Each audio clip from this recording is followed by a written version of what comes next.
Unaposikiliza mashehe na walimu wa Kiislamu katika hotuba zao misikitini au kwenye mihadhara mbalimbali wanapomzungumzia Muhammad, na unapokwenda katika vyanzo vya Kiislamu, kwa mfano hususan katika hadithi, unakuta ni taswira tofauti kabisa unaoipata. Kwa mfano, wahadhiri ama mashehe na walimu wa Kiislamu wanapenda kumzungumzia Muhammad kama mtu mwema kabisa, mtu aliyekuwa na upendo wa kupindukia, mtu aliyekuwa mpole hata kwa maadui zake, alitenda mema hata kwa maadui zake.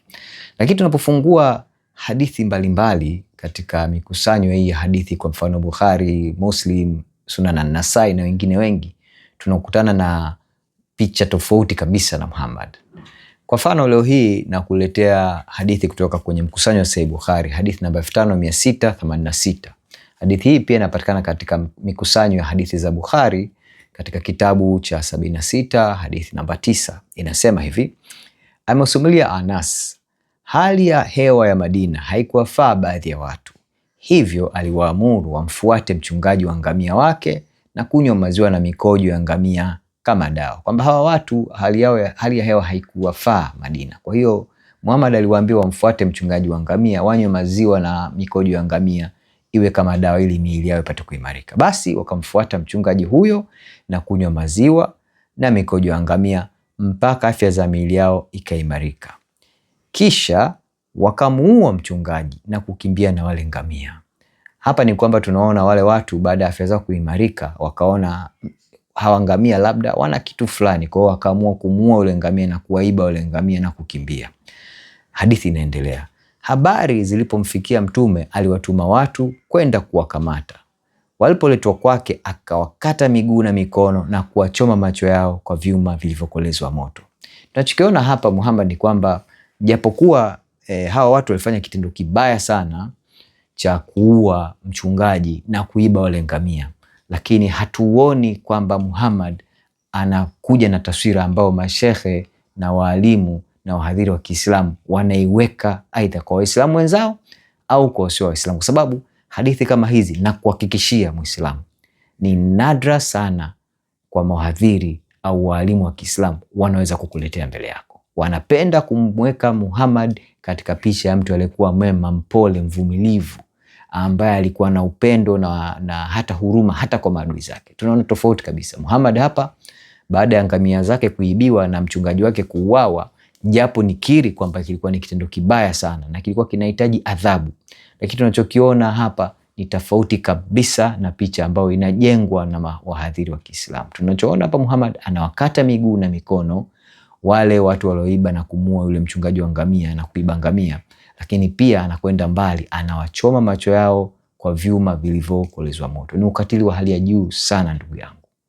Huu ni ukatili ambao huyu Muhammad, kama kweli angalikuwa ni mtume wa Mwenyezi Mungu au nabii wa kweli, tusingeona ukatili wa namna hii.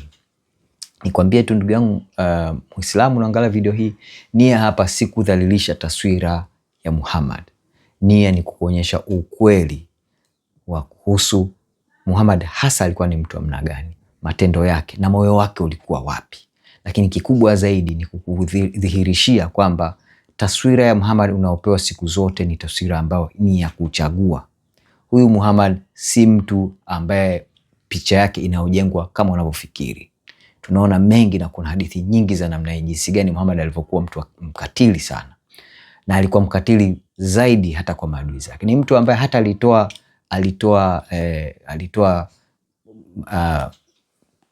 aliwaamuru wafuasi wake waue mtu yoyote ambaye atakuwa anamkejeli au anemdharau au anemdhihaki. Ilikuwa ni hukumu ya kifo kumdhihaki. Na haya yanatokea baada ya Muhammad kupata nguvu. Anapopata nguvu Madina, kuanzia pale Muhammad anageuka kitu tofauti kabisa. Wakati akiwa Maka, kabla ya Muhammad kupata wafuasi na nguvu za kijeshi na silaha na uwezo wa kifedha, alikuwa ni mtu tofauti kabisa. Mara Muhammad anapata nguvu, anapata silaha na kupata watu wengi, na anageuka kuwa mtu hatari na mtu mmoja mwenye ukatili wa hali ya juu sana. Moja hapo ni kisa kama hichi. Ni kukaribishe ndugu yangu Muislamu usome maisha ya Bwana wetu Yesu Kristo yalivyokuwa tofauti kabisa. Ni namna gani Bwana wetu Yesu Kristo anafaa kuwa mtu wa kuiga. Na mwenyewe anasema kabisa, niigeni mimi kwa kuwa mimi ni mpole na mnyenyekevu wa moyo. Na tunaona anathibitisha hili hata wakati anakamatwa pale bustanini Getsemani, ambako mmoja wapo wa wafuasi wake Petro anachukua panga anamkata mmoja wa watumishi wa makuhani. Bwana Yesu anamshurutisha Petro arudishe upanga kwenye ala yake, na anamwambia mtu anayeishi kwa upanga atakufa kwa upanga pia. Na haishii hapo, anamponya sikio yule mtumwa wa kuhani ambaye alikatwa sikio na mwanafunzi wake Petro. Hawa ni watu wawili tofauti kabisa. Kwa Bwana Yesu kuna huruma, kwa Bwana Yesu kuna upendo wa kweli, na kwa Bwana Yesu kuna msamaha. Hii ni kukaribishe ndugu yangu, uanze kutafuta tofauti hawa watu, na mwisho upate kuamua ni yupi kati hawa anayefaa kuiba, ni yupi kati hawa kuna uwezekano mkubwa kwamba kati yao hawa hawezekani wote wawili wawe wanatoka kwa Mungu mmoja, Mungu wa kweli, Yehova. Kuna tofauti kubwa. Mungu akusaidie sana, na nikukaribishe kuendelea kuangalia video zangu, na kama una swali lolote tafadhali usisite kuuliza katika comment hapo chini. Asante.